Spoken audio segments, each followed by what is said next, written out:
Amém. Nós estamos tentando amarrar alguns conceitos, né, que nós fizemos nos estudos que nós passados que nós fizemos, nos últimos estudos, a gente estava olhando o conceito da palavra dispensação, dispensacionalismo. Dependendo a quem você perguntar, essa palavra quer dizer coisas diferentes. Então, para uma pessoa quer dizer algo, para outra pessoa algo mais. A palavra em si é encontrada 4 vezes nas escrituras. Eu te dei 4 vezes, te mostrei as referências. Primeiro em Coríntios, depois 2 vezes no livro de Efésios e uma vez no livro de Colossenses. Ellen White usa essa palavra de forma frequente. Nós vimos como ela usa essa palavra e o que nós fizemos. Nós podemos ver como que a gente pode usar essa palavra dispensação e usar de forma igual à palavra era. E nós vimos uma referência do Grande Conflito, da página 343, parágrafo 1, que diz século após século, ou era. Isso a gente viu que quer dizer dispensação a dispensação. A forma que ela usa essa palavra é para mostrar que a história se repete e tem semelhanças surpreendentes. Normalmente, quando ela usa esse conceito de dispensação, ela fala sobre a dispensação judaica e a dispensação cristã. E ela usa termos diferentes, como o Antigo Testamento ou o Novo Testamento, ou ela diz Antigo e Novo, de várias formas. Também ela usa a palavra dispensação da forma que nós chamamos de dispensação do Evangelho, dispensação cristã. Ela diria que a dispensação do Evangelho começou de uma forma. E nessa era, e nesse período de tempo, parece ou tem características diferentes. Então, você pode ver que ela vai usar a palavra dispensação ou era com a história do cristianismo, marcando o início e o fim. E nós vimos isso em Atos dos Apóstolos, o livro do Espírito de Profecia, capítulo 5, começando na página 47 até a página 55, e nós lemos essas passagens. Se você revisar, você vai ver o que ela faz. Ela pega o período cristão, o período de tempo, e ela te mostra como a dispensação ela corre através dessa história. As pessoas parecem estar preocupadas com a palavra dispensação. Eu digo pessoas porque Future for America, essas pessoas que saíram do movimento, eles parecem ter uma preocupação. Eu poderia dizer que eu não sei por que eles têm essa preocupação, mas eu tenho um sentimento, um tipo de entendimento do porquê que eles têm. Mas eu gostaria que a gente estivesse confortáveis com que esse conceito está bem estabelecido nas Escrituras. Só pelo fato de Apocalipse capítulo 2 e 3, as 7 igrejas, 7 igrejas são 7 períodos de tempo, 7 eras ou 7 dispensações da igreja cristã. Quando a gente fala sobre isso, a gente pode comparar e contrastar a dispensação cristã ou a igreja espiritual com a igreja literal, os judeus e os gentios. A igreja cristã, a igreja judaica. Se você pode ter 7 dispensações na igreja cristã, você também pode ter 7 na dispensação judaica. E é isso que nós fizemos aqui. Você pode mostrar que tem 7 dispensações na experiência das igrejas e, portanto, terá 7 também naquela história ou naquela dispensação. A razão por que isso se torna significativo é porque você pode ver o tempo de Cristo. Essa é a igreja de Laodiceia, é a igreja que vai entrar em julgamento. E naquela história, antes deles entrarem em julgamento, na verdade, o mecanismo ou a forma que esse julgamento vai ser trazido para a igreja é através de um movimento ou um grupo de pessoas que vai sair dessa igreja e virar a sua atenção para os ais daquela igreja. Esse é o que João Batista, né, os discípulos ou Paulo, a história deles, né, tudo isso está acontecendo junto com a história de Laodiceia. Essas duas igrejas se colapsam. Você pode pegar esse modelo e usar o princípio de Isaías 28, linha sobre linha, e você pode pegar a história de Cristo e trazer para o fim do mundo. Porque a história de Cristo é o fim da dispensação judaica. E nós agora estamos vivendo no fim da dispensação cristã. Então, este é um símbolo da igreja judaica, onde Cristo vive, e aqui é o símbolo da igreja do período de tempo que nós vivemos. Nós entendemos que é um símbolo de Laodiceia, a primeira e a última igreja. Você pode ver que são paralelo para a nossa história. E nós sabemos que na nossa igreja hoje nós também estamos esperando uma saída, né? Da nossa igreja, que nós chamamos de Éfeso. Essa história de Daniel 2. Isso é como o dispensacionalismo funciona. Só que o problema com essa ideia é que as palavras que nós usamos, outras pessoas compartilham das mesmas palavras. Algumas pessoas são boas, outras pessoas são más. Não moralmente boas ou moralmente más, mas de forma doutrinária, boa ou ruim, ou má. Então, se existe um grupo de pessoas, um grupo religioso, que usa a palavra dispensação, será que isso quer dizer que se nós usamos a mesma palavra, que nós estamos, então, seguindo suas crenças doutrinárias?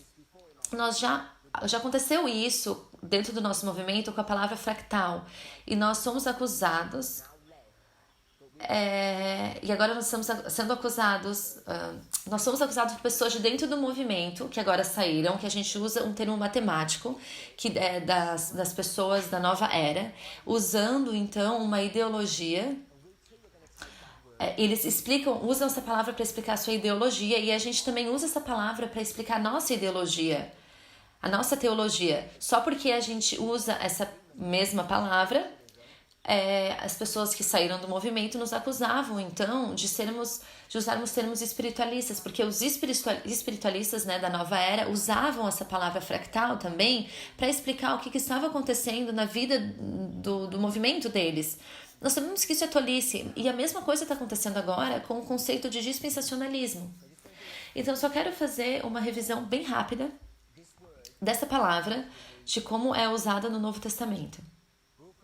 Nós estamos familiarizados com concordância Strongs e Thayers, são, na verdade, dicionários, que são... Os dicionários, eles vêm... esses dicionários saem de uma língua tipo a grega, a língua, e traz para a língua no inglês. Então, olhando esses dicionários, a gente tem os Strongs e Thayer, eles escreveram esses dicionários...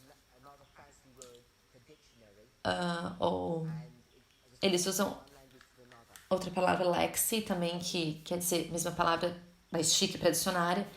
Mas o que esses teólogos fizeram? Eles pegaram as palavras da Bíblia e colocaram números. Por exemplo, o Antigo Testamento começou com o número 1 e depois 1000 e pouco, né? E no Novo Testamento também, eles fizeram a mesma coisa. Eles pegaram as palavras, na verdade, hebraicas, e eles têm um prefixo H, ou seria H1 ou H2, um grego que seria G1, G2. Então, a palavra dispensação no Novo Testamento é G, grego, número 3622. Então, 3622. Isso é o que é essa palavra. Se você tiver um telefone... smartphone, você pode fazer um download desse aplicativo e você pode digitar G3622, você vai ver a definição. Você pode ir para 2 dicionários, ou Fair ou Strong, e eu espero que isso esteja claro para você, se você não fez isso ainda. Se a gente olhar para a palavra dispensação, obviamente é uma palavra grega.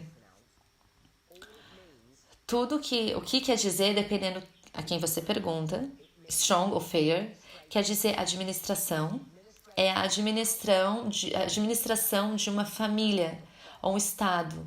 Você pode pensar nisso de forma como uma fazenda. Se você tem uma fazenda, você tem que administrar. Todos vocês já ouviram sobre a palavra família, o governo de uma família. Isso que é dispensação É isso que dispensação significa. É um fenômeno religioso e a gente pode usar essa palavra como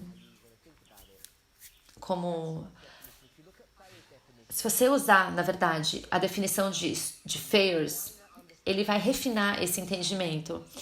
Ele vai dizer que não é apenas alguém que governa uma fazenda, mas seria o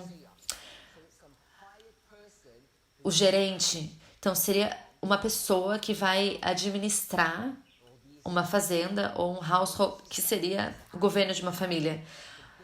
Ou seria, então, uma casa que tem uma terra, um projeto grande. Então, o dono vai ter uma ajuda de alguém, como de um gerente, que vai administrar essa propriedade, né? É isso que essa palavra dispensação significa, que quer dizer administração, o governo da propriedade de alguém. Se você vê a definição de dispensação, pode ser diferente daquilo que você pensa que é. Muitos pensam que dispensação quer dizer um período de tempo. É isso que a maioria das pessoas acham que significa. Mas eu não sei, aqui nesse país, se aqui você tem esse termo, que eu vou te explicar que termo que é esse, mas dispensação vem da palavra dispensar. Se você for te explicar o que é dispensar, você sabe que isso não tem nada a ver com período de tempo. Dispensar quer dizer largar de alguma coisa. Se você tem... ele está falando sobre os farmacêuticos que dispensam, são pessoas que dão medicamento para alguém. Então, dispensar quer dizer dar, quer dizer dar algo. Então, essa ideia de dispensação vem da palavra grega, que quer dizer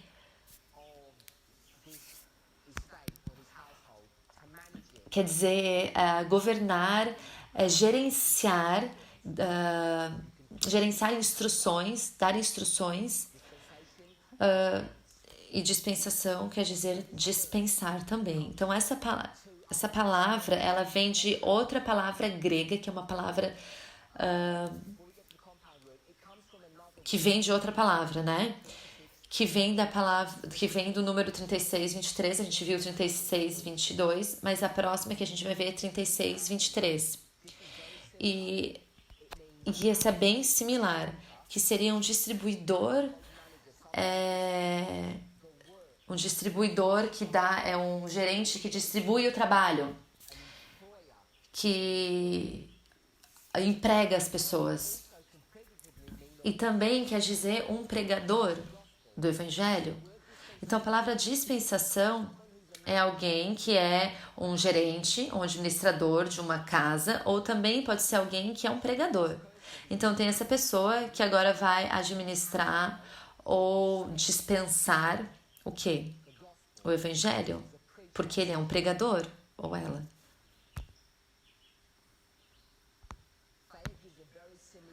Fair dá também uma definição bem similar. Seria um apóstolo ou um professor cristão ou alguém da igreja de Deus. Então a gente veio de uma fazenda para a casa de Deus. Então a casa de Deus vai ser administrada através de apóstolos, líderes, anciãos, etc. Se você vai para Mateus capítulo 10, Cristo diz que eu vou te fazer... Ele diz, vá e procure as ovelhas perdidas de Israel, da casa de Israel. Então, a partir dessa história, nós sabemos que as pessoas que estão procurando pelas ovelhas são pastores. A gente pode ir para Jeremias 23 e nós podemos ver que o problema na igreja é que existem ovelhas que fugiram do rebanho, e o que Deus diz é que ele vai fazer o quê? Ele vai te despedir, dispensar e vai contratar outros pastores. Então existe esse conceito de pastores, anciãos, que são contratados pelo chefe para procurar pelas ovelhas de dentro da casa de Deus. É isso que dispensação quer dizer. Também pode dizer alguém que vai procurar, que vai cuidar das crianças da família. Então tem pais que têm um grande projeto, eles estão muito ocupados, e o que eles fazem? Eles vão contratar ou comprar um escravo ou um gerente, e a função desse servo seria o quê? Trazer que vai cuidar dar todos os cuidados para essa criança desde quando eles são pequenos até adultos, até os 18 anos. E a pessoa que vai cuidar vai ser o servo. Eles podem administrar castigo, pode dar presentes. Todo o controle está na mão desses servos, não dos pais. Os pais deram esse trabalho para esses servos. E uma vez que essa criança chega na idade, né, cresce, ele começa a ter controle da administração da família, e acaba sendo, então, donos daqueles servos que cuidaram deles, né? E esse é um conceito que Paulo usa em alguma das suas ilustrações. A gente pode ver, por exemplo, em Gálatas, Gálatas 4, quando ele fala sobre um mestre, que é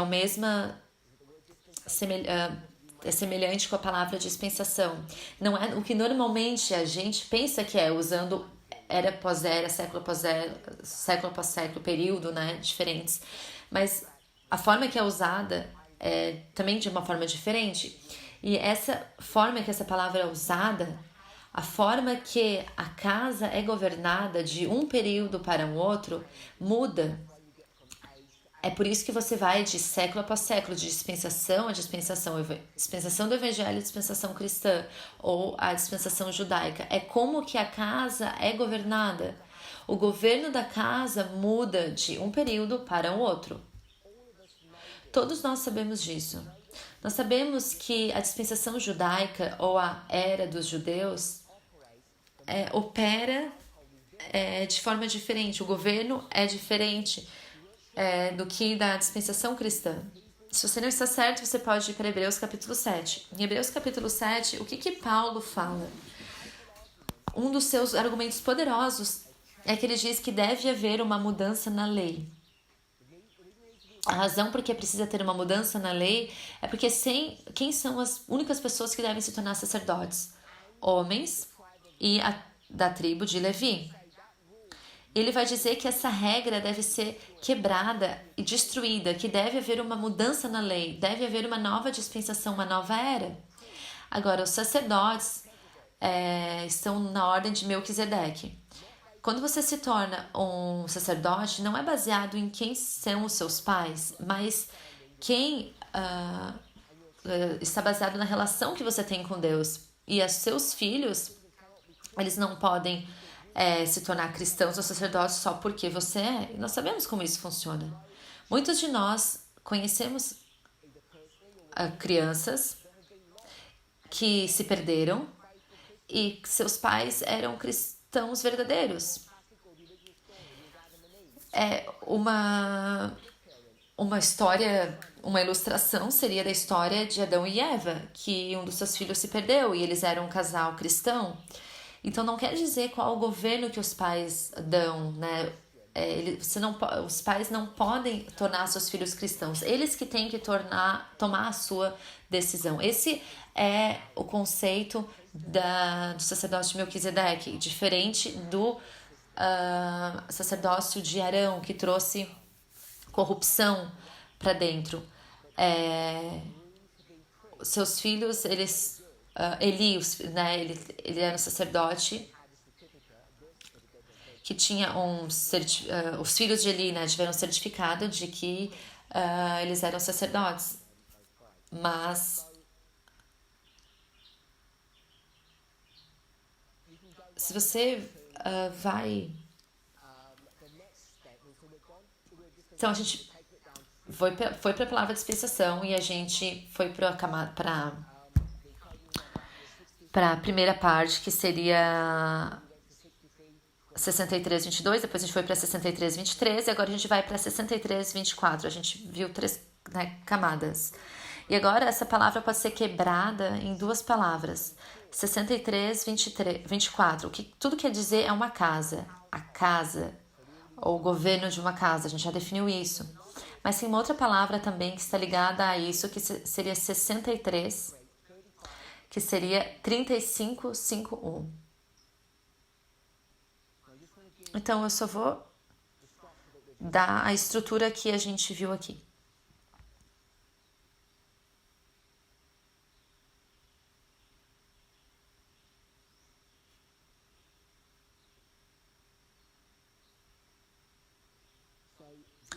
Então, essa palavra aqui é dispensação,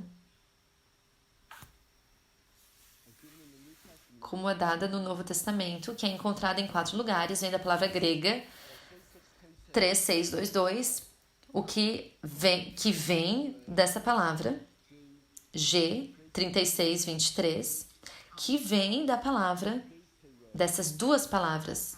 Então é uma palavra composta, que quer dizer casa, que é daí que a gente pega o governo de uma casa, de uma família. Outra palavra que seria 35:51, essa aqui, quer dizer, tem um significado interessante. Quer dizer, ou dar algo a alguém. Muitas vezes pode significar quando você dá comida para alguém, ou também que você tem algum animal e que você vai fazer, você vai dizer para o seu animal para pastar nessa parte do campo. Você vai passar o passo daquele animal para lá, né? Então a palavra dispensação quer dizer dispensar. Então o gerente ali da casa vai dispensar instruções para alguém, que seria ou comida para alguma pessoa, ou para um animal ir, por exemplo, pastar em outro lugar. Se você olhar uma outra definição, quer dizer também lei, ou geralmente um regulamento, especificamente a lei de Moisés, ou um princípio. Então você vai dispensar algo, e a gente tem algumas opções, ou a lei, um princípio,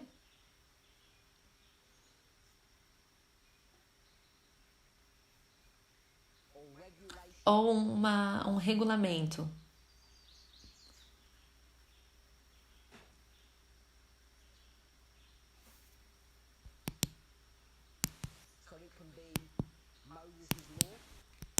Então pode ser a lei de Moisés, ou também leis que foram estabelecidas na dispensação cristã. Então, vamos resumir. A palavra dispensação, da forma que nós usamos, significa de uma era para outra, que vem da palavra dispensar, que quer dizer dar. Então, você tem um gerente que está no controle de uma fazenda tão grande que o dono não consegue gerenciar. Então, ele tem servos para fazer isso. Ele vai dar instruções, ele vai alimentar os outros servos, ele vai dizer para o rebanho onde ele pode ou não pode pastar, ele vai passar informação. Tudo isso é o que a palavra dispensação quer dizer. Quando você leva para um entendimento, uma fundação, né? Quer dizer uma lei ou um princípio ou um regulamento, tanto na dispensação cristã quanto na dispensação de Moisés. Quando você combina isso, no livro de Hebreus, fala sobre Moisés sendo fiel na sua casa, assim como Cristo foi fiel na sua casa. Se você usar essas 2 pessoas, na verdade diz que Cristo foi melhor que Moisés. Por que Cristo foi melhor que Moisés? Porque Cristo era o dono da casa e Moisés era apenas um trabalhador na casa. Então, aqui fala sobre todo esse princípio aqui quando você vê a relação entre Cristo e Moisés.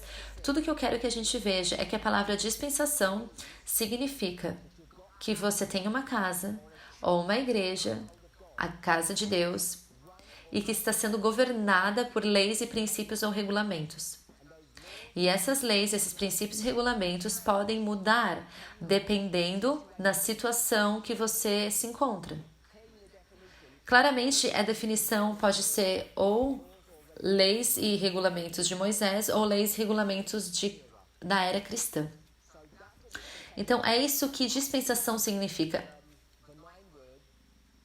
É uma palavra que é muito fácil de ser entendida. Agora nós fomos acusados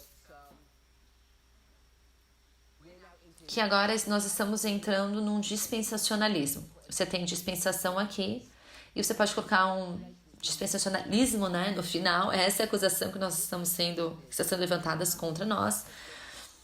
E nós acreditamos que dispensacionalismo é válido nas escrituras. Não aquilo que as outras pessoas acreditam que é dispensacionalismo, mas o que a gente acredita através da inspiração, através das definições do dicionário, o que dispensacionalismo significa.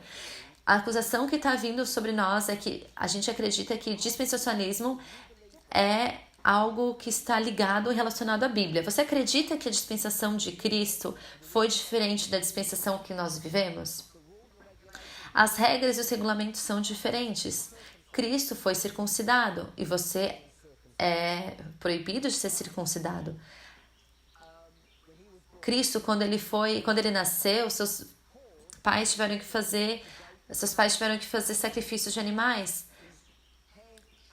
Paulo, ele teve que ter seu cabelo raspado. Esses regulamentos não pertencem a nós nesse momento mais. Então a gente pode ir para vários exemplos. Mas será que o conceito que nós estamos vivendo em regras e regulamentos diferentes são válidos ou não são válidos hoje? Um exemplo que nós estamos familiarizados, que a irmã Tess, ela leu para nós, Primeiros Escritos, página 74. Isso foi escrito em 1850, em novembro. E tudo que eu quero que a gente veja é que ela diz que Deus a instruiu que ele vai juntar o seu povo por uma segunda vez. Então, eu vou colocar aqui G como juntar. E ele quer juntar o seu povo pela segunda vez. E a data é 1850. Ele vai juntar o seu povo pela segunda vez. Isso quer dizer que ele vai juntar... Quer dizer que ele já juntou o seu povo em uma vez antes. Ele vai juntar a segunda. Então, aqui, ele juntou o seu povo pela primeira vez. Então, ela diz que Deus não vai lidar conosco agora, desse ajuntamento, da mesma forma que ele lidou conosco no espalhamento. Então, antes desse ajuntamento, o povo de Deus, a forma que Deus gerenciou seu povo foi num momento de espalhamento. Eu vou colocar aqui espalhamento. Se aqui foi o segundo ajuntamento, aqui seria então o segundo espalhamento. E a gente tem então o primeiro espalhamento. Então ela fez já esse modelo aqui. Eu vou colocar as datas que vocês já estão familiarizados. Aqui é 1798. Esse espalhamento aqui são os 1260 anos, que seria a metade dos 2520. 2520 é o espalhamento. E esse ajuntamento seria os 46 anos e aqui seria 1844. Então é isso que Deus quis fazer. Então é claro que ela diz que as regras e regulamentos de como Deus vai lidar, vai gerenciar a sua casa é diferente hoje do que foi antes. E se é diferente agora do que foi antes, e essa é a segunda vez que ele vai fazer isso, então esse período de tempo ou essas regras e regulamentos devem ser as mesmas que essas regras e regulamentos. Portanto, essas regras e regulamentos devem ser os mesmos que aquele. Então, ela diz que se você olhar para as mesmas regras, os mesmos regulamentos que foram colocadas aqui e trazer para essa história, o que não vai acontecer? você não pode ser ajuntado. Porque a forma que Deus vai lidar com as pessoas agora, qual a experiência que eles vão ter? Eles vão ter espalhados. É assim que a dinâmica funciona. É essa relação de que eles vão ser espalhados. E se Deus quer interagir conosco da mesma forma hoje, o que vai acontecer conosco? Nós vamos continuar sendo espalhados. Então, portanto, vai haver uma nova dinâmica, nova forma de lidar conosco, novas leis, novos princípios, novos regulamentos. E esse aqui é uma situação clássica que lida com dispensacionalismo. As regras e regulamentos mudam de uma era para outra. E tudo isso está na história milerita. Então, na história milerita, você tem dispensações diferentes. Isso não é nada novo nem maluco. Então, é isso que nós estamos sendo acusados. Isso ensina que Deus, ele provê uma mensagem para cada dispensação, que é única para cada geração e que não deve ser entendido da mesma forma para nós. Então, é isso onde eles vão começar a torcer aquilo que nós falamos. Então, agora eu vou trazer alguns termos que vocês sabem, que é o dispensacionalismo. Outro deles é o método crítico histórico e o outro seria o método crítico histórico gramatical. Nós podemos ir para o futurismo, preterismo, todos esses ismos, todas essas formas de entender as escrituras. E realmente é muito fácil quando alguém fala sobre indo para a Bíblia, você pode ir em Abacuque, capítulo 1 e 2. Abacuque 1 e 2. Se você vai para o grande conflito, Ellen White vai citar esse livro aqui. E o que ela vai dizer é o seguinte. Os mileritas, eles estavam tão fixados numa profecia. Qual profecia que eles estavam tão fixados? Daniel capítulo 8, verso 14. Os 2.300 dias. Não é os 2.520. Eles não tinham uma fixação nessa profecia. Eles usaram, eles aplicaram, assim como eles fizeram dos 1.290.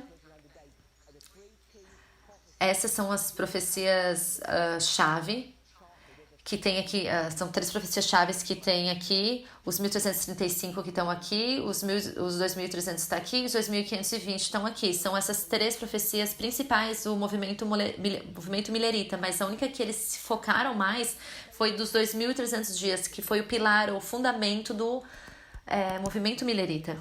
Então, quando Ellen White fala sobre esses diagramas, esse aqui em particular, não este, ela diz que quando eles fizeram esses diagramas, foi o cumprimento de Abacuque capítulo 2, verso 2. Eu vou ler para você. 2, verso 2. Então o Senhor me respondeu e disse, escreve a visão e torna bem legível sobre tábuas, para que a possa ler quem passa correndo. A gente leu isso antes. Ela diz que o cumprimento disso foi esse diagrama. Isso foi, então, escrever a visão e tornar legível sobre tábuas. A visão que ela está se referindo, que visão é essa? É a visão dos 2.300 dias, essa visão. É isso que está sendo referido aqui. Nós sabemos disso porque alguns anos antes, poucos anos antes dessa diagrama foi produzido em 1842. Em 1850 vai ser produzido outro diagrama que teve uma correção pequena no ano de 1844, mas a gente pode ver que aqui tem 1843. É sempre 1843. Eles vão fazer uma correção, porque o que eles sabem é que tem uma profecia que foi mudada, Daniel 8,14, foi mudada de 1843 para 1844. Então, a correção dessa data é uma correção do seu próprio entendimento de Daniel 8,14. O que nós entendemos, isso. Nós sabemos que esse é o caso, porque se a gente for para a história de 23 de outubro, e você vai para Harold Edson, ele vai ter uma visão num campo de milho na manhã seguinte do desapontamento. E o que ele vai ver? O santuário. E o que ele vai ver sobre o santuário? Ele vai ver que o santuário agora está sendo limpo. purificado, que Cristo vai de um compartimento para outro. Esse é o entendimento e explicação de que porção da Escritura, das Escrituras, não Levíticos 26, Daniel 8,14. E isso leva eles a revisar aquilo que aconteceu na sua experiência passada, no período de espalhamento de 44 a 50, onde eles vão fazer então um novo diagrama e vão consertar o seu problema. E vão mudar para 1844, que diz que os 2.300 dias de administração de Cristo no santuário, no lugar santo, termina em 1844. Ele está falando de Daniel 8,14, não os 2.520 anos. Esse movimento tem um entendimento completamente diferente de como 2.520 anos funciona, como que Ellen White lida com essa profecia. E o que nós fazemos de forma consistente, através das citações do Espírito de Profecia, a gente acaba manipulando. A gente viu que Grande Conflito, página 351, a gente manipula aquela passagem para aparecer aquilo que a gente quer dizer. Meu propósito não é nessa história, mas o que eu quero que a gente veja é que a forma que os mileritas e Ellen White como ela comenta na história milerita, ela diz que Abacuque capítulo 2, verso 2, aquela visão que foi colocada sobre tábuas é essa visão aqui, essa aqui, que é Daniel 8,14. Mas a pergunta é, será que isso é correto? Será que isso está correto? E a resposta óbvia é que não está correto. Tudo que você precisa fazer é ler Abacuque capítulo 1 e entender Abacuque 1, verso 1, o peso que viu o profeta Abacuque. O que o profeta viu? Ele teve visões. Então, a visão do capítulo 1, nós sabemos qual é. Se você vai para o verso 5, qual a visão que ele vai ver? Começa no verso 5. Deus vai fazer um milagre. Que milagre que ele vai fazer quando ele vê a questão geopolítica? Ele vai ver que o Império Babilônico vai levantar da obscuridade. Por que isso seria um milagre? Porque isso é uma impossibilidade para o povo babilônico. Eu chamo de um império, mas não é. Eles são um grupo de pessoas. Não tem nenhuma forma, de nenhuma forma eles vão crescer em poder, porque tem alguém parando eles. Quem são? Os assírios, não os egípcios, os assírios. Eles são seus vizinhos, estão impedindo que os babilônicos cresçam a supremacia. Então o milagre vai acontecer. A batalha de Carcamash, os babilônios vão destruir os assírios e eles vão ascender. Isso é um milagre que acontece. É isso que Abacuque está profetizando. Verso 6, ele diz que a profecia quer. Pois eis que suscita os caldeus, nação amarga e impetuosa. E ele te diz que povo que é. Deus vai permitir que os caldeus, que seriam, outra palavra para os babilônicos, crescer, que seriam então se tornar um superpoder no mundo. Não está falando aqui do Egito, sobre ganhar o Egito, mas sim dos assírios. Os assírios colocaram os babilônicos essencialmente na prisão, não literalmente, mas eles restringiram eles para que eles nunca conseguissem crescer em supremacia, mas um milagre vai acontecer. É isso aqui que a visão de Abacuque, isso é a visão que Abacuque está tendo em Abacuque 1. Se você vai para o verso 7 adiante, até o verso 11, te diz o que vai acontecer. Quando eles crescem, o foco da atenção, depois deles crescerem, o que quer dizer isso? Seria destruir seus inimigos. Quem são os seus inimigos? Os assírios, os egípcios e todos mais que entram no seu caminho. Quem que é o foco da sua atenção? Quem vai ser o foco da atenção deles, os babilônicos, depois que eles lidarem com o inimigo deles?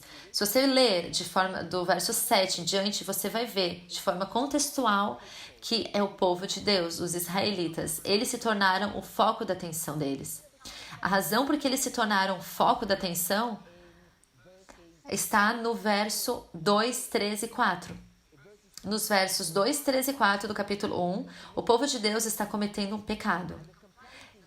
E E o que eles estão reclamando é que Deus não está lidando com o pecado. O que Deus faz?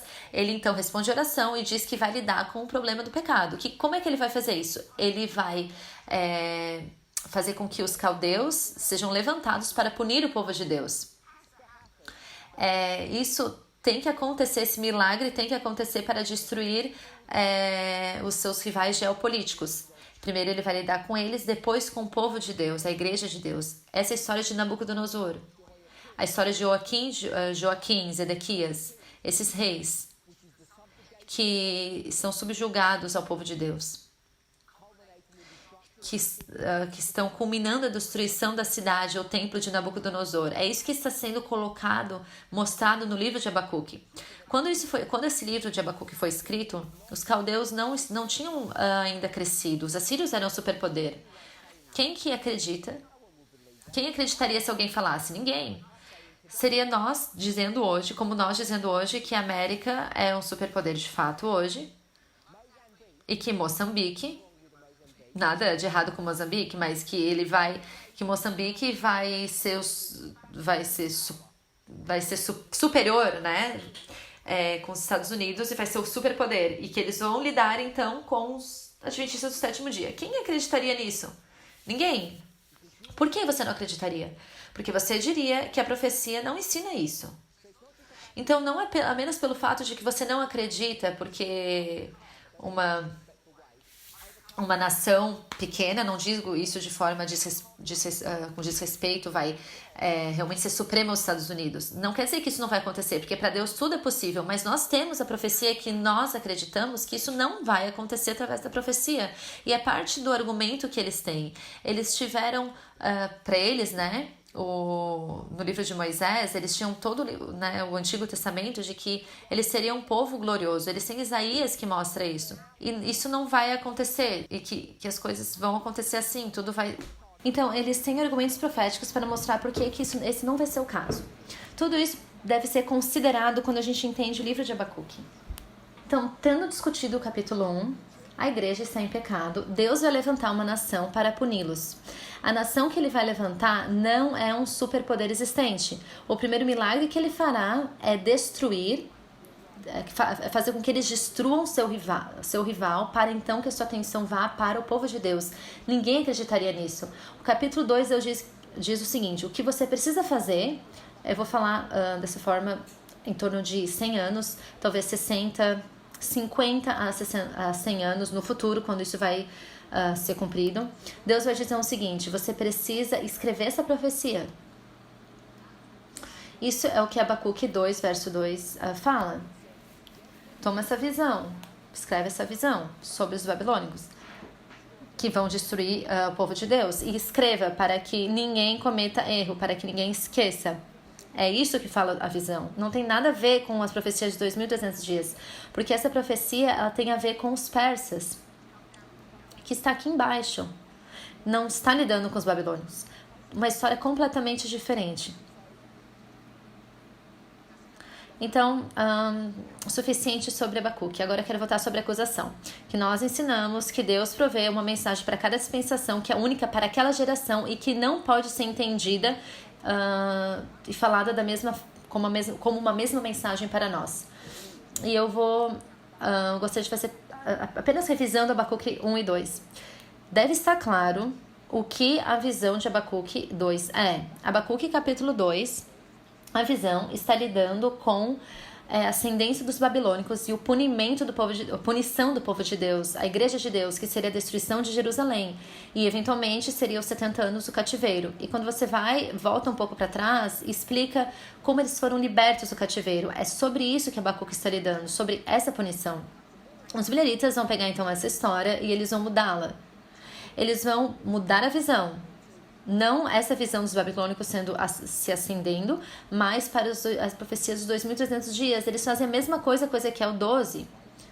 Ezequiel 12 é a mesma profecia que está sendo mencionada aqui.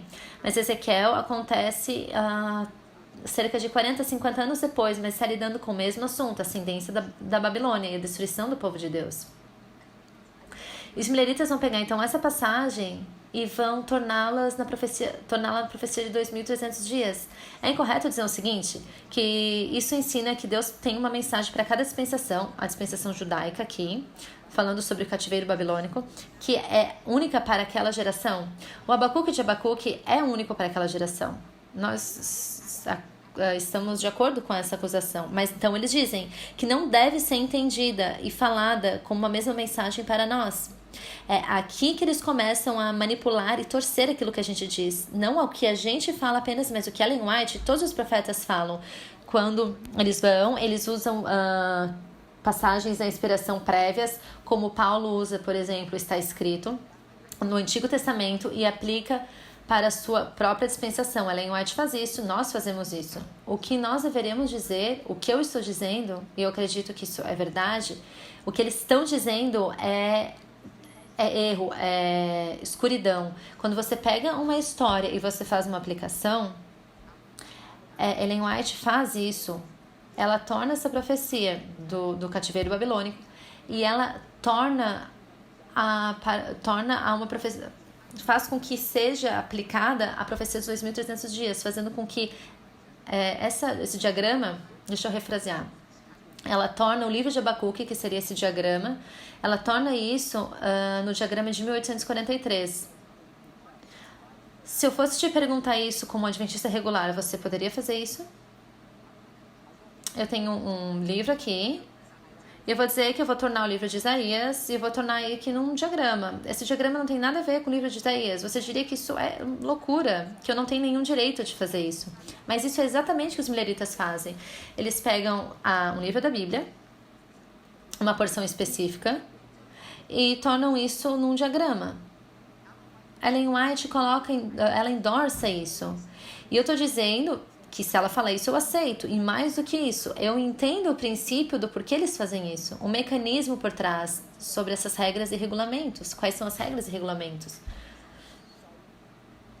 Então, o que nós estamos sendo acusados é um argumento inválido, uma acusação inválida, que eles estão misturando erro com verdade. Alguma coisa, um pouco que eles estão falando que eu ensino é correto, mas algumas coisas não são. Então, quando eles dizem que não deve ser entendida e falada com uma mesma mensagem para nós, eu estou dizendo que você pode pegar esse livro e você pode fazer uma aplicação, não apenas nos dias de Ellen White, mas nos nossos dias e na nossa era também. Com certeza você pode fazer isso.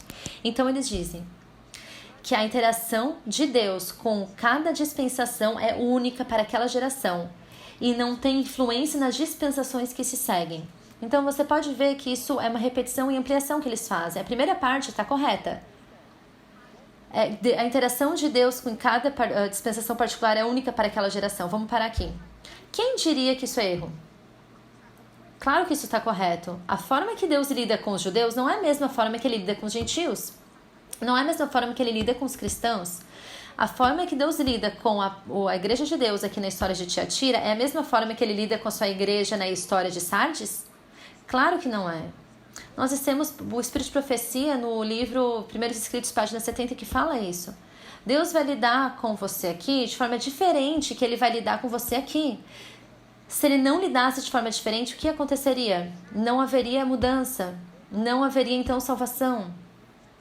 Então, para argumentar que a forma que Deus lida com a humanidade é única em cada dispensação, claro que isso é verdade. Mas então eles dizem que não tem influência nas dispensações que se seguem. Essa é a mentira, esse é o erro. É claro que tem. A forma que Deus lida com o seu povo aqui nessa dispensação tem influência nessa dispensação. Claro que tem. Não tem ninguém que diga que esse é o caso. Então, o que eles estão fazendo é o que eles gostam de fazer. Eles dão uma mensagem que é meio correta e meio falsa. É uma metodologia consistente que eles começaram a usar no começo do ano e que todos nós sabemos que se você volta para a história original de Satanás no Jardim do Éden, será que ele fala a verdade falando com Eva? Sim. Será que ele mente? Sim. É uma combinação de verdade e erro. Metade mentira, metade verdade. Quando essas pessoas começam a usar a metodologia, você sabe que essa é uma mensagem satânica. Todos, mesmo Future for America. Se você vai ver o que eles estão ensinando, eles vão falar o seguinte, que Satanás não fará o quê? Não ensinará 100% do quê? Ele nunca ensinará 100% de erro. Por quê? Porque ninguém acreditaria nele. Então, todo marco, toda questão disso é o seguinte, se Satanás não ensina 100% de erro, a gente tem duas pessoas aqui, Satanás e Deus, será que Satanás pode ensinar 100% de erro? Não. Será que Deus pode ensinar 100% de erro? Também não. Então, aqui tem 100% de erro, eu vou colocar E por erro. Satanás pode fazer isso? Não. E Deus? Ele pode fazer isso? Também não. Então, ninguém pode ensinar 100% de erro. Então, aqui nós vamos ter verdade. Será que Satanás pode ensinar 100% de verdade? Não, ele não pode, porque se ele fizesse, ele seria como Deus. Será que Deus pode ensinar 100% da verdade? Sim. Então, será que Satanás pode ensinar erro e verdade misturados? Faremos 50%, 50%? Sim. Será que Deus pode fazer isso? 50%, 50%? Não. Então, a única opção é, você pode ver como isso funciona. Qualquer um que ensina metade certo e metade errado, quem que eles estão ensinando? Eles estão seguindo quem? Satanás.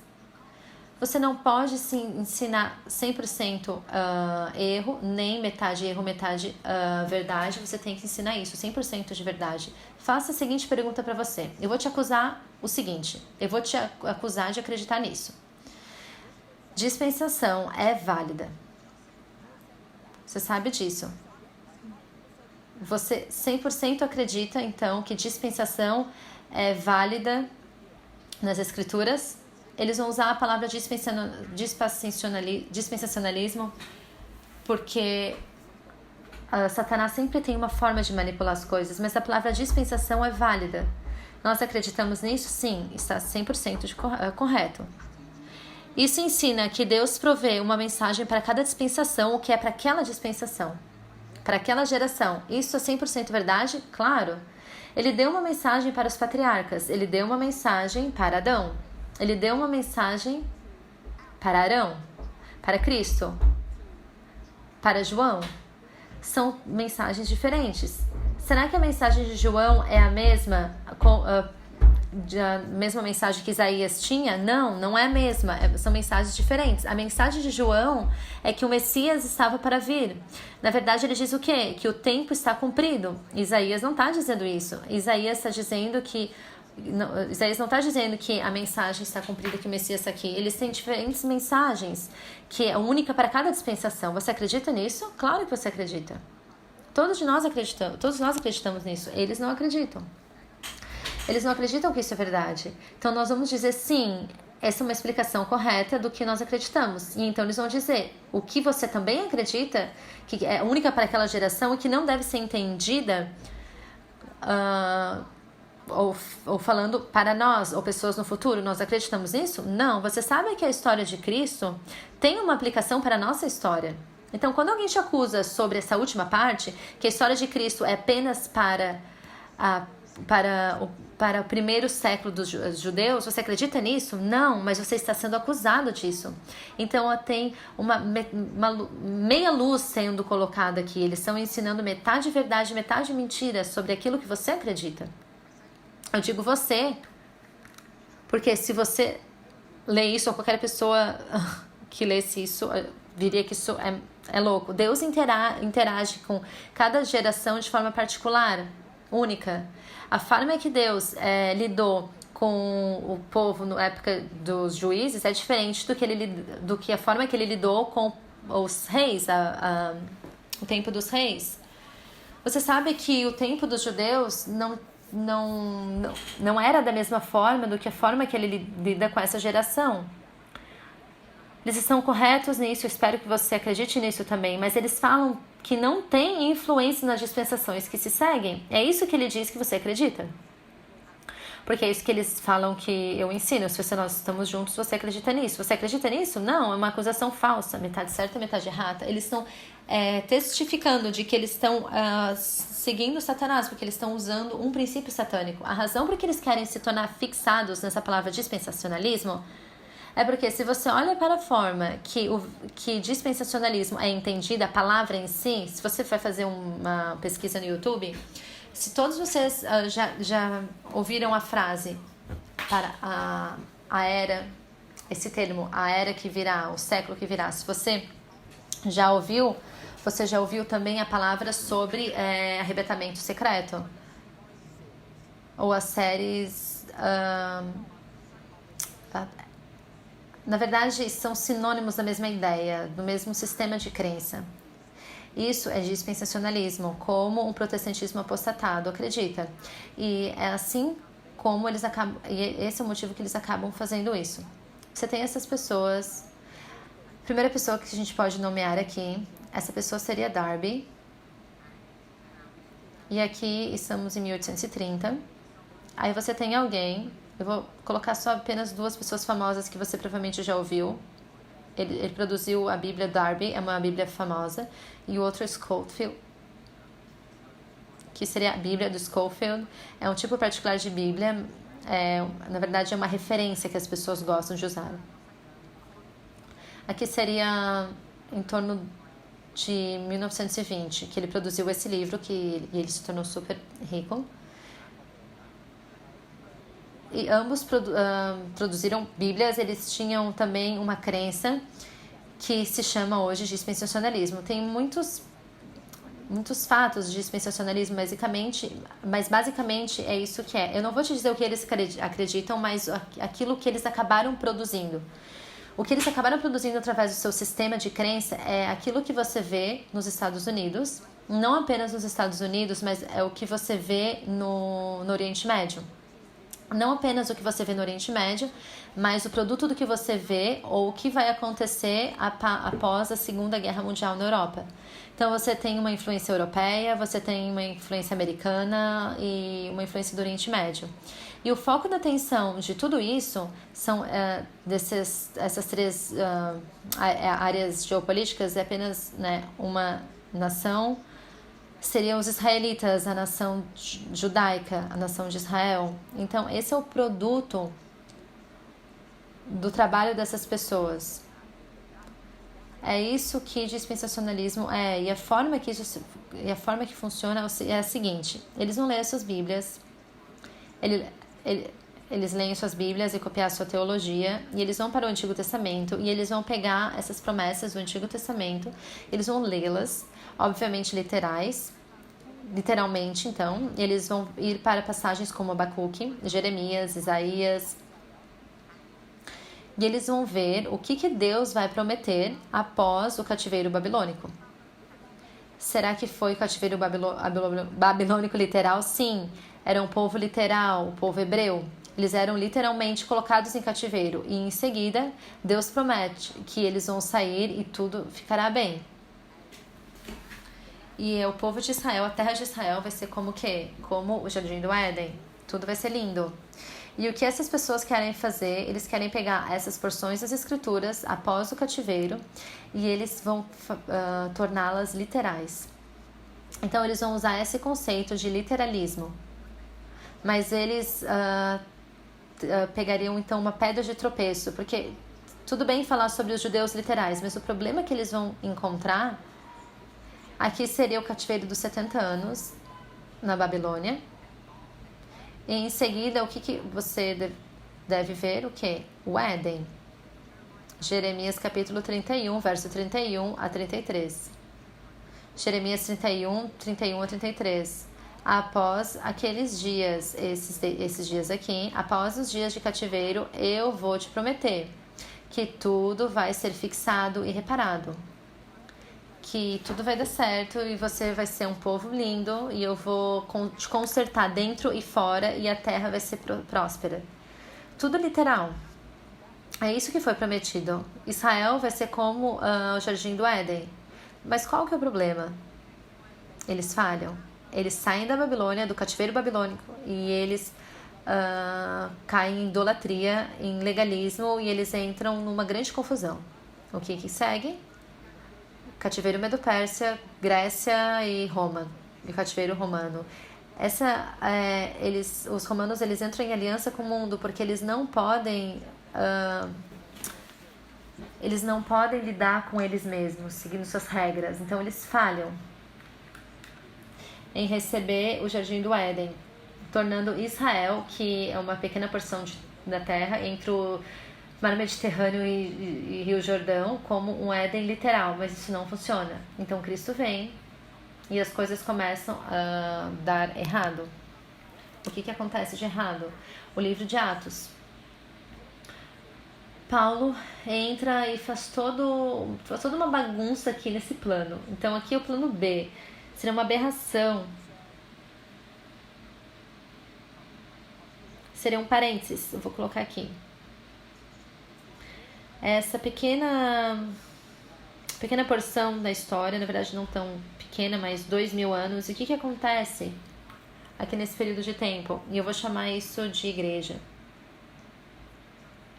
Então a igreja vem agora, e a igreja está basicamente cheia de gentios. Então a história da igreja se torna um fenômeno mundial, não tem nada a ver com todo o cumprimento aqui no Antigo Testamento. O que nós vamos fazer então nós vamos para uma história de 2000 anos da história e nós vamos voltar para o real problema. Qual que seria o real problema? O povo hebreu literal. Então, após a igreja, o que quer dizer a igreja? Quer dizer que a igreja vai para o céu. Todos aqueles os hebreus que vão, que não vão para o céu, eles vão ficar onde? Aqui na terra. Então, se você está, eles acham que eles vão, eles na verdade estão falando de uma teologia daquilo que eles acreditam, que está construída numa ideia de naturalismo. E o que vai acontecer aqui? Adão vai ser restaurado aqui na terra e vai ser restaurado. Essas pessoas que estão no céu vão descer e todos serão uma grande família. Então, na verdade, isso é uma revisão do que é dispensacionalismo, que está construída no assunto de ler a inspiração de forma literal. Eles chamam isso de dispensacionalismo, mas eu chamo isso de literalismo.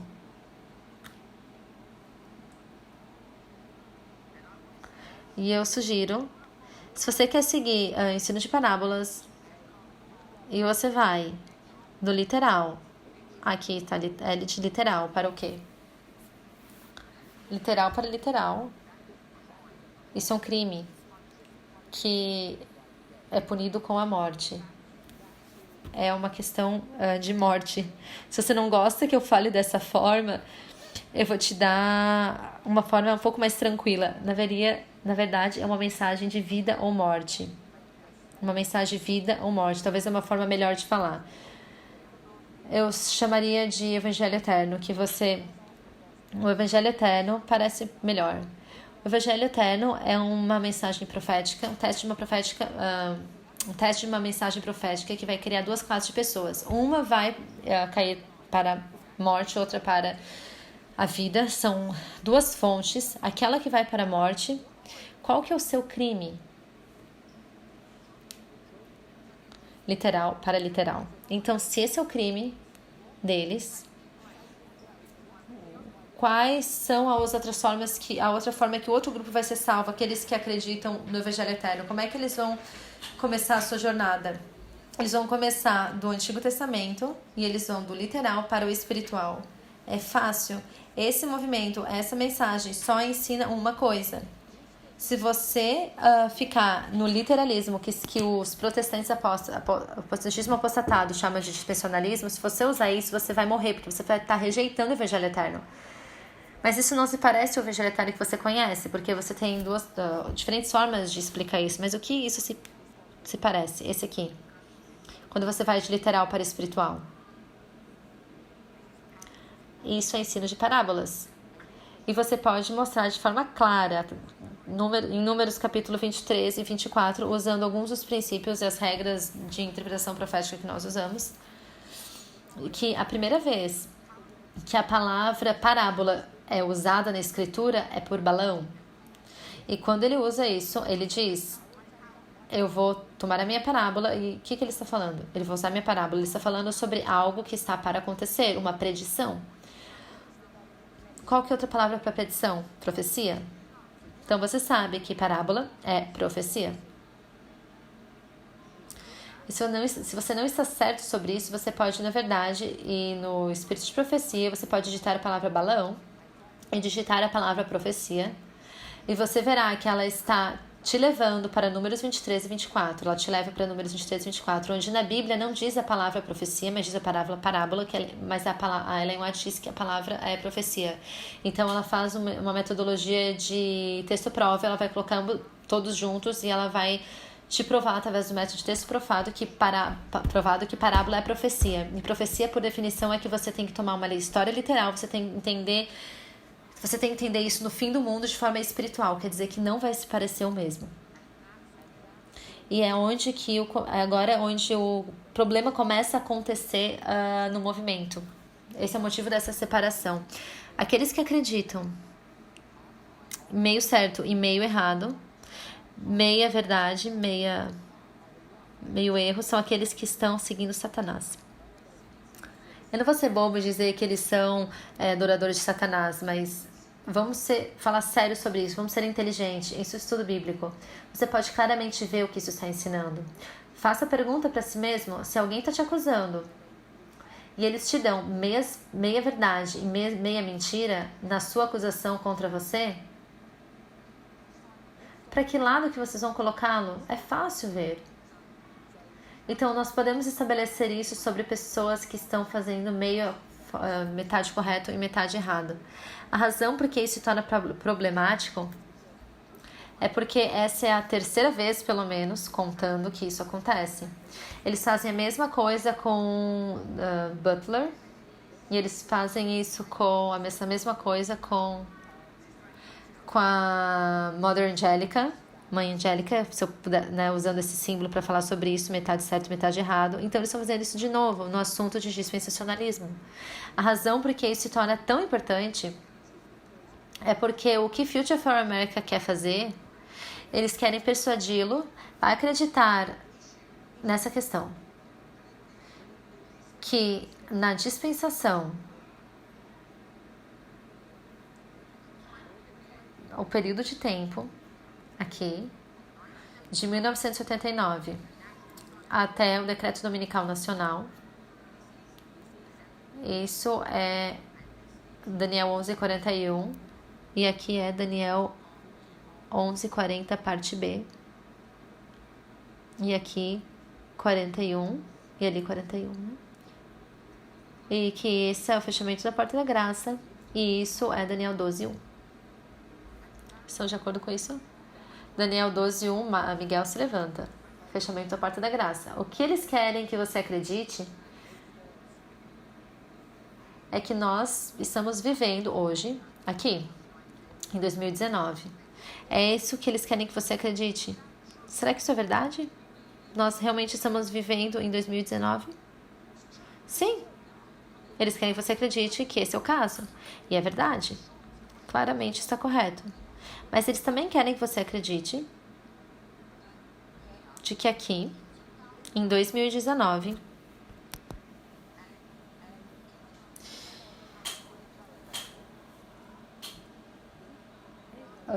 de que em novembro de 2019 a janeiro, nesse ponto aqui, que você tem o fechamento da porta da graça. Eles dizem que há um fechamento da porta da graça em 9 de novembro. Você acredita que isso é verdade? Sim.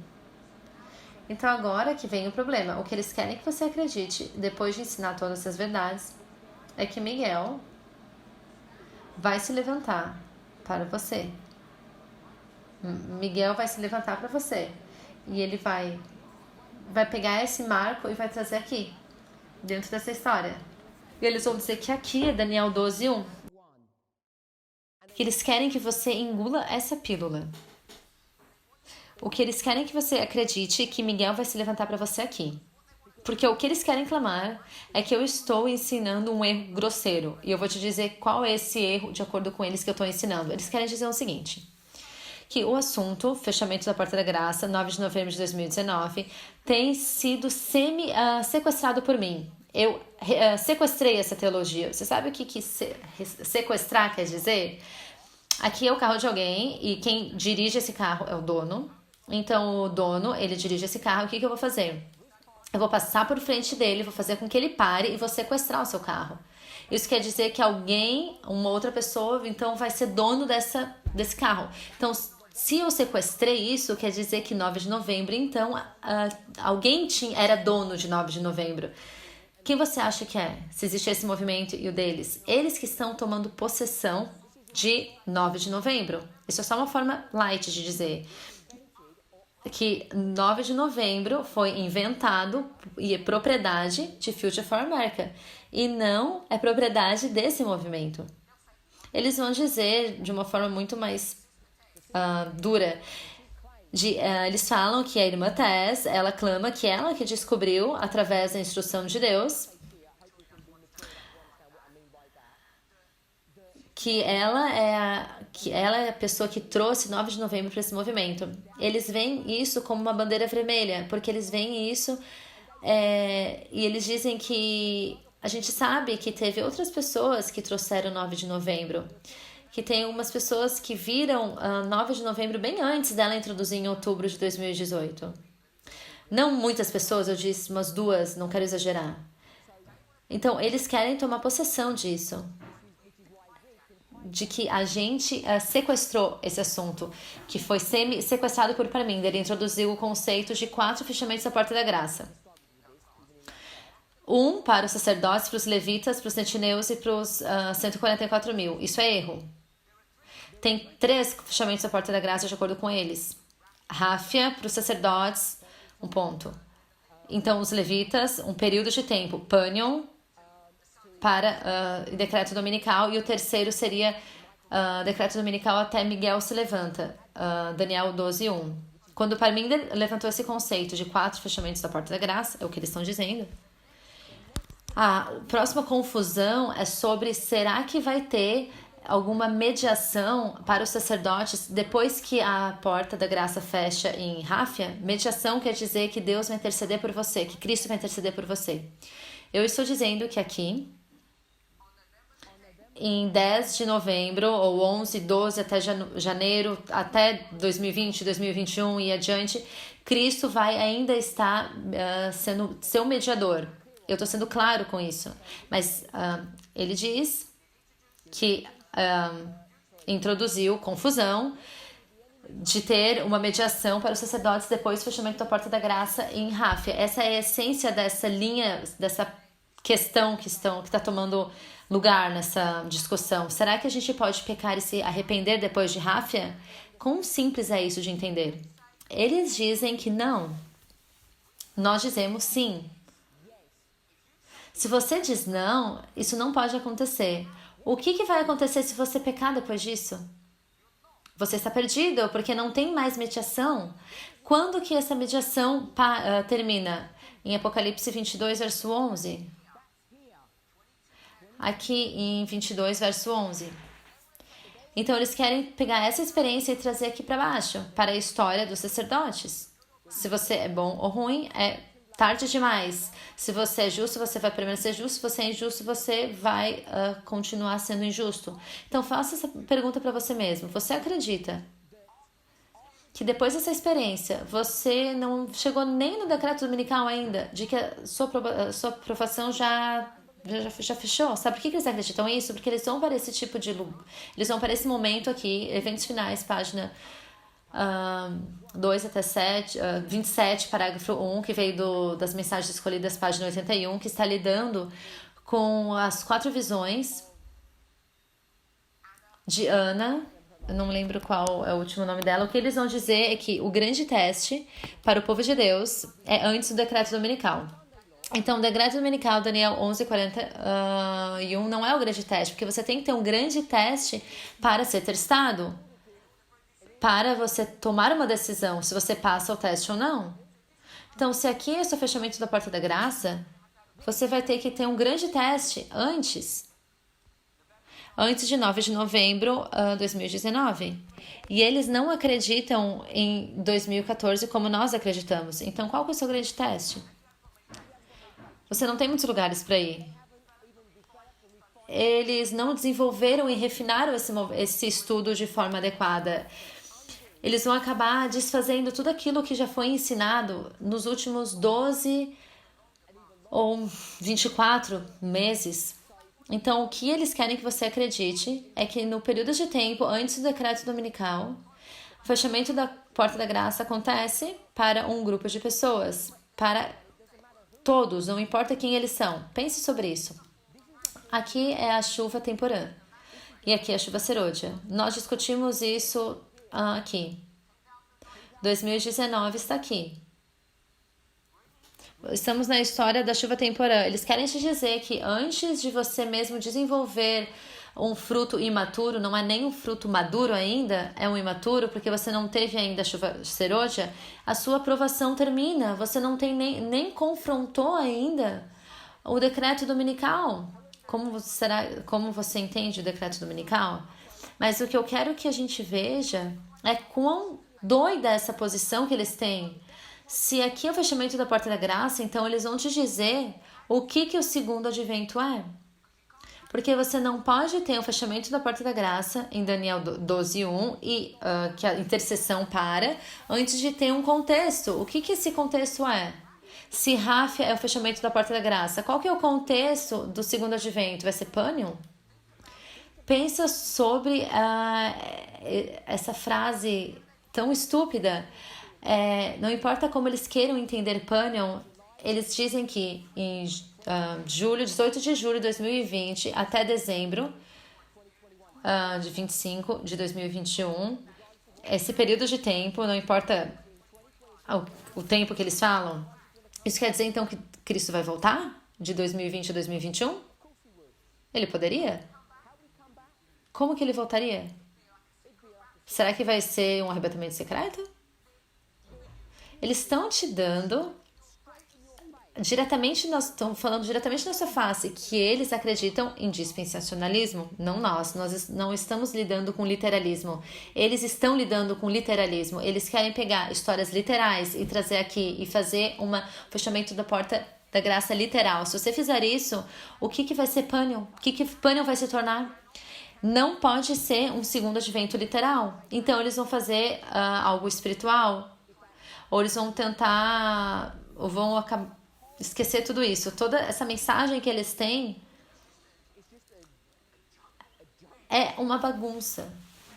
Eles estão fazendo um marco da linha dos sacerdotes literal e estão fazendo um outro não literal. Se torna tudo muito confuso. Você não pode ter um fechamento da porta da graça na chuva temporã. É impossível isso acontecer. É falso isso. Isso nos leva para um outro ponto que eles estão nos acusando. De que no decreto dominical tem algo a ver com sábado e domingo, ou é algo a mais? É o que é a marca da besta, e o argumento que eles vão dizer é o seguinte: em 321, a autoridade da marca da besta foi literal. E era o quê? O domingo. E no concílio da igreja em Orleans, em 538, na França, qual foi a marca da sua autoridade?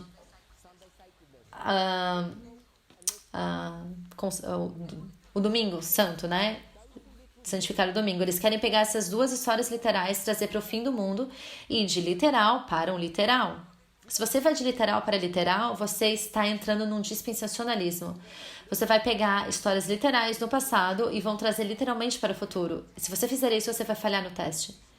Isso é o que eles estão fazendo. Se alguém quer ser intitulada como um protestantismo apostatado de dispensacionalismo, é basicamente essa história de literalismo, que você pega histórias literais e acha que elas têm que ser cumpridas literalmente no fim do mundo. Isso é o que Future for America e seus seguidores estão fazendo, eles que estão indo nesse rumo. Nós estamos rejeitando isso. Eu quero falar isso de forma categórica, que o fim não vai parecer como o início. Nunca foi e nunca vai ser. A história do antigo Israel não vai ser igual à do início do povo de Israel. Do Israel moderno. Todas essas histórias são padrões repetitivos, três passos, primeiro, segunda, terceira mensagem angélica. Eles vão ter tempos do fim, fechamento da porta da graça, características similares, mas eles não vão parecer o mesmo. É fácil ver isso. Ellen White vai te ensinar isso. Se você vai para o tempo de Cristo aqui, que é o início da dispensação cristã, será que a história de Cristo, que é a chuva temporã, será que se parece com a chuva serôdia? Claro que não, porque a chuva temporã é onde as plantas estão germinando. A chuva serôdia é quando entra em estão maduras. São experiências diferentes, têm características similares, mas elas parecem ter semelhanças de ser iguais, mas eles não são iguais. Então você não pode ir de literal para literal. É muito fácil ver isso, quanto mais você olhar. Eles têm uma metodologia, uma teologia completamente bagunçada que não faz sentido. Se você acredita que Deus lida com o seu povo da mesma forma, isso é verdade. Eles sabem que a gente acredita isso, mas eles não. Porque qual que é o grande teste se a sua aprovação termina aqui? Não vai ser o decreto dominical, vai ser algo que venha antes. Então, seu grande teste foi o quê? Algo antes 9 de setembro, ou algo mais, 11 de setembro. O decreto dominical, eles têm testes diferentes. Eles dizem que tem testes diferentes. Nós não estamos dizendo que você tem testes diferentes. A gente está afirmado nas regras. Esse é o motivo porque é essencial entender essas linhas de uma forma de 4 sequências, 4 passos. Sacerdotes, levitas, netineus e 144 mil. E os 144 mil não são um grupo separado de pessoas. Os 144 mil é um outro símbolo de sacerdotes. Ou os sacerdotes são um símbolo dos 144 mil. Os sacerdotes são um símbolo dos 144 mil quando eles vão para seus passos iniciais. Se você fosse perguntar para Ellen White, o que você perguntaria para ela? Quais são os passos que os 144 mil vão passar? Ela vai te dizer, eu não sei. Ela não faz ideia quais são os passos iniciais. Portanto, Deus, na sua sabedoria, codificou essa informação na sua palavra, para que os seus profetas saibam. Ele fez isso através das palavras e através da estrutura. Então, ele codificou isso em sua palavra.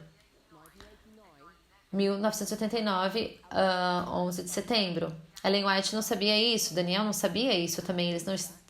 Então, ele codificou isso nessa história, essa informação. Então, quando a gente começar a lidar com 144 mil, Ellen White vai te dar alguns comentários sobre isso.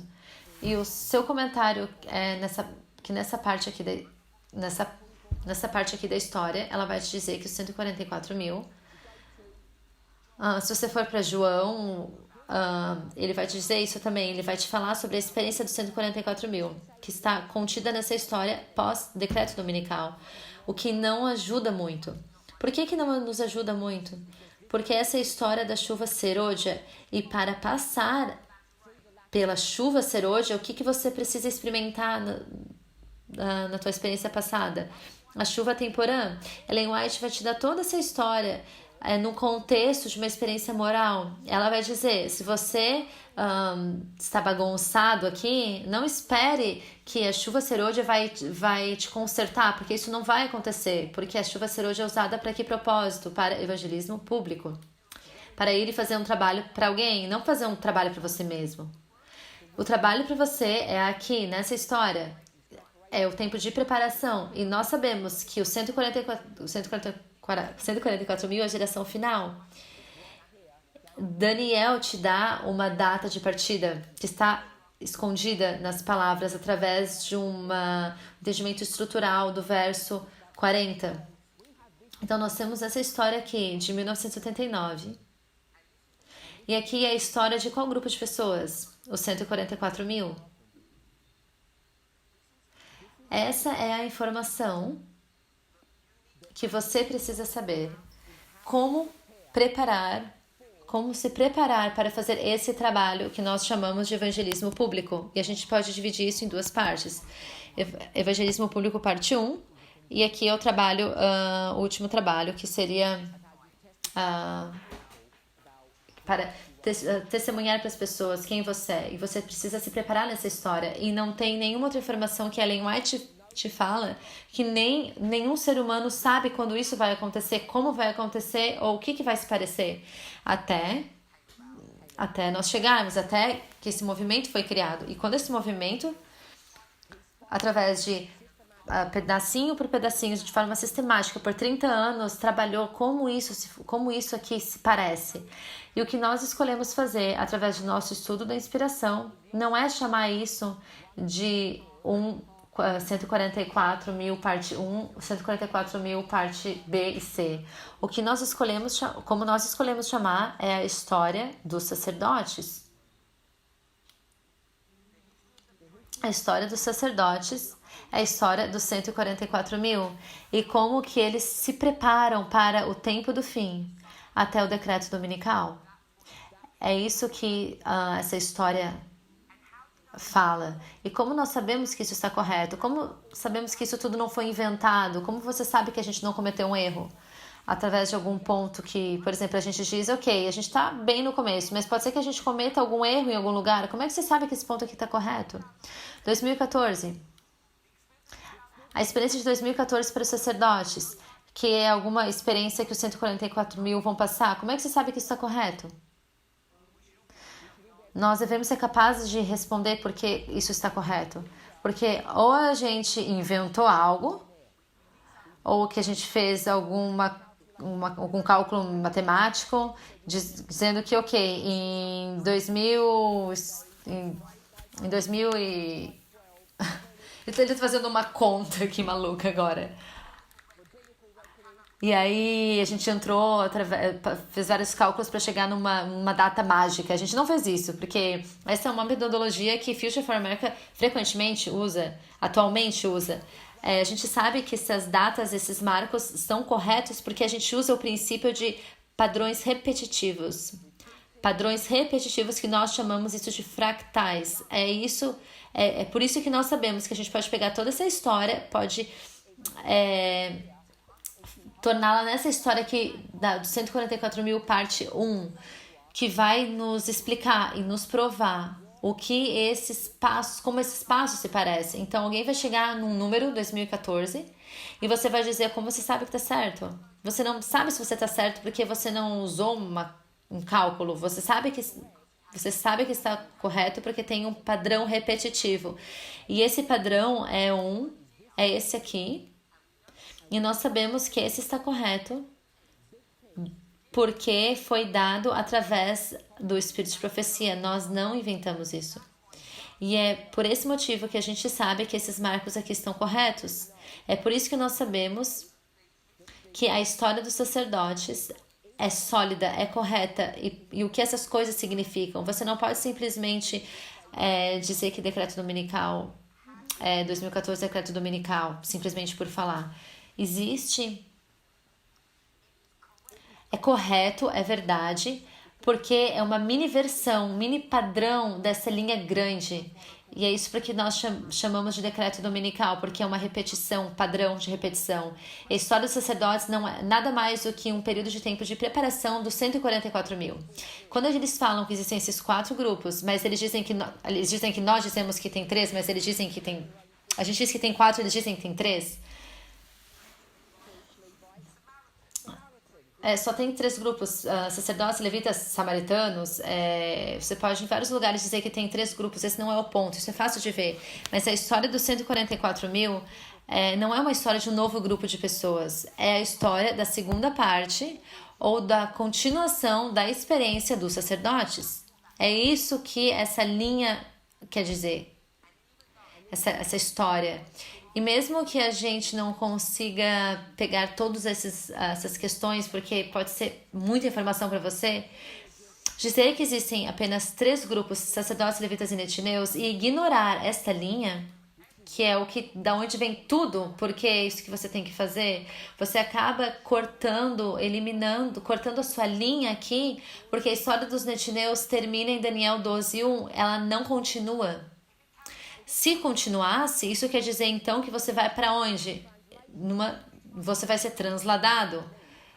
E eles não acreditam também que a gente vai ser transladado, como nós também não. E a gente não tem uma narrativa para saber exatamente como é que vai ser o fim, como vai se parecer. Mas o que a gente não acredita que eles não vão ter a mesma experiência dos 144 mil. A gente está de acordo com esse mesmo assunto. Mas o que acontece aqui nesse fim? Não vem da linha dos levitas, netineus e sacerdotes, vem da linha dos 144 mil esse final, que é a linha dos sacerdotes.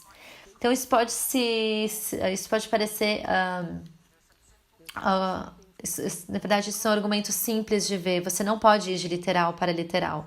Isso é literalismo, isso é dispensacionalismo, como um protestantismo apostatado acredita. A igreja adventista acredita em que tipo de teologia? Protestantismo apostatado. Não é todo o pacote. São apenas porções seletas. Mas a principal é que não existe tempo ou a história do literalismo. Eles vão pegar citações de Ellen White e eles vão levá-las de forma literal. O Grande Conflito, por exemplo, tem um decreto dominical literal, 538, 321, decreto dominical literal, e eles falam então que o fim do mundo vai ter um decreto dominical literal. Não pode ser isso. Isso é apenas um argumento para provar. Porque se Deus vai lidar conosco de um jeito, ele tem que lidar com o mundo de outro. Se isso for verdade, sobre o fechamento da porta da graça, o nosso grande teste, ele vai vir antes do fechamento da porta da graça. Isso é 2019 para quem segue Future for America. Pergunte a si mesmo, qual que é o seu grande teste? Porque você não acredita que é 2014, deve ser algo mais. Esse é o seu grande teste. Não é um grande teste para os levitas ou para os netineus. Eles nem existiram ainda em 11 de setembro de 2001, os netineus, os levitas. Eles vieram 13 anos depois. O nosso teste é um teste para o fim do mundo. Veja quantas regras você está quebrando se você acredita nisso. Às vezes você pode ver que isso não funciona. Eles têm uma mensagem coerente porque eles não estão seguindo as linhas que estão sendo mostradas aqui. Tem muito mais que a gente pode falar, mas a gente não tem tempo.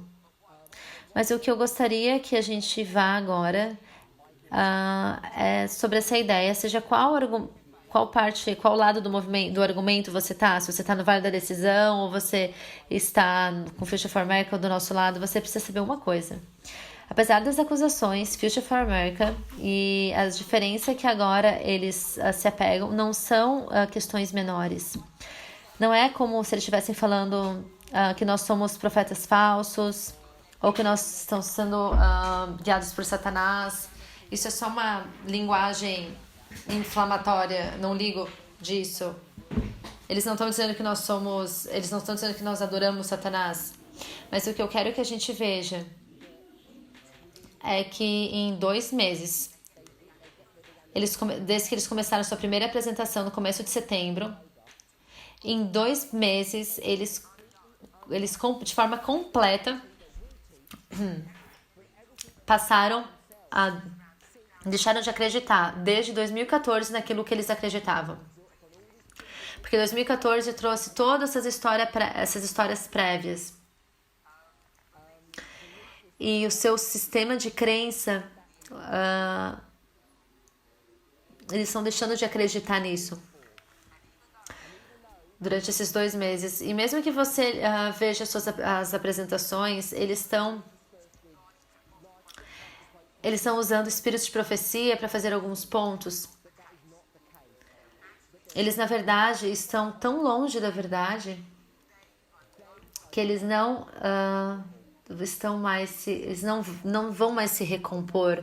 Eles foram tão longe que eles não conseguem mais se recuperar. Eu não quero colocar nome das pessoas nessa história. Você pense nos nomes, mas eu quero ler uma coisa aqui pra você. Se eu conseguir achar.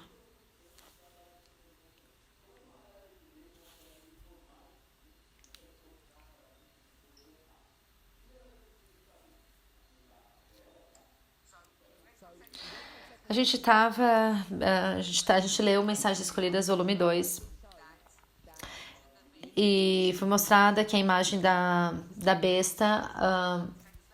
Ele vai ler no contexto de Mensagens Escolhidas. Ele vai ler o contexto, tá? Essa aqui é a história dessa mulher chamada Mr. Grandmeyer.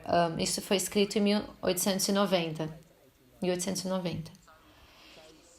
Então, tem essa mulher, eu acho que o nome dela é Anna Phillips, algo assim. Ela é Phillips. Anna Phillips, isso mesmo. Ela trabalhava para Ellen White e ela tinha falsas visões. E Ellen White dizia para ela que era falsa, ela se arrependeu e se tornou uma pessoa, né, fiel. A gente vai ler da página 80, Mensagens Escolhidas. Essa mulher, ela seguia a Ellen White. E ele só vai ler um comentário de 1893. Anna Phillips, uma mulher, ela morava em Battle Creek e ela foi levada a acreditar que as suas impressões, seus sonhos eram informações de Deus. E ela encorajava o seu trabalho quando ela viu que seus testemunhos eram colocados através dessa Grandmeyer. E ela diz que o seu trabalho recebeu uma comunicação que Anna Phillips, ela discerniu. Ele tá lendo de do comentário aqui de Mr. Grandmeyer da Mensagens Escolhidas, volume 2, tá? Ele leu os comentários, eu não achei da onde leu, mas são os comentários desse capítulo de Mensagens Escolhidas. Nós sabemos o que se tem uma profeta verdadeira, tem uma profeta falsa. Se tem uma mensagem de Clamor da Meia-Noite verdadeira, tem uma falsa. Irmã Tess apresentou isso pra gente.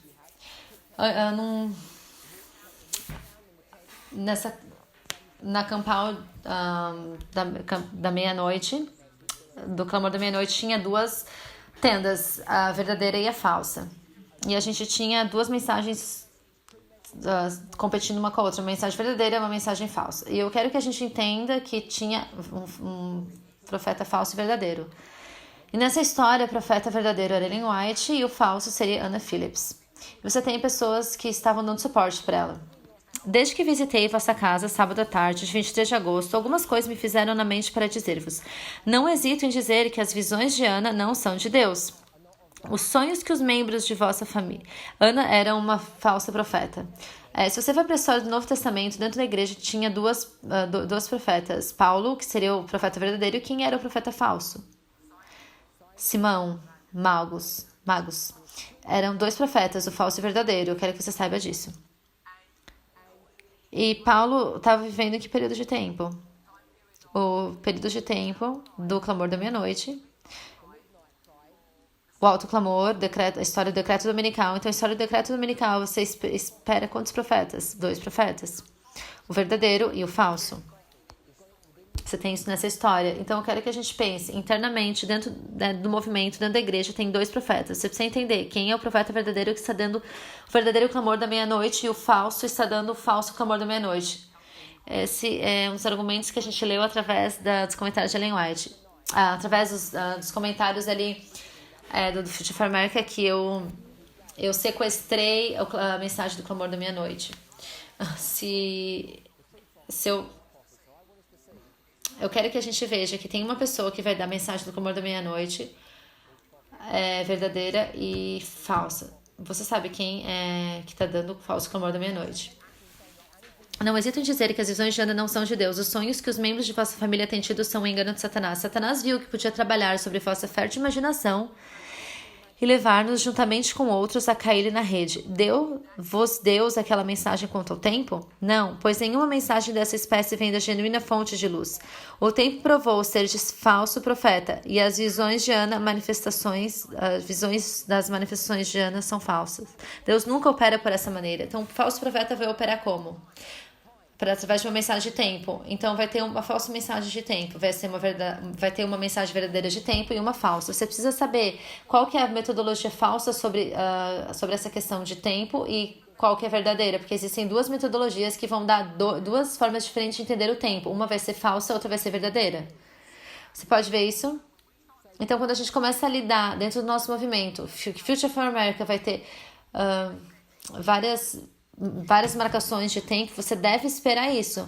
Não espera que eles não vão ter nenhuma marcação de tempo, porque nós somos os verdadeiros por causa disso. O falso profeta vai ter tempo e o verdadeiro também vai ter a questão de tempo. Você precisa entender isso, como entender a forma correta de interpretar o tempo. Nós não sabemos o tempo do futuro até você chegar através de uma certa dispensação. Quando você chegar a uma dispensação, você sabe o tempo. Uma outra forma de expressar isso é através da formalização da mensagem ou o clamor da meia-noite, ou alto clamor. É no alto clamor de 2012 a 2018 que você entende o tempo para aquela dispensação.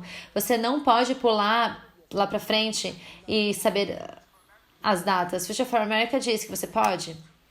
Duas formas diferentes de entender as datas. Ana vai usar a marcação de tempo através de uma falsa forma. Satanás tem outros e mais fortes enganos preparados para vós. Pretendereis, se já não o fizestes, que tendes uma obra a fazer em relação com as visões de Ana, correspondendo àquela do poderoso anjo que desceu do céu, cuja glória iluminou a terra. Quem é o anjo que desceu para iluminar a terra?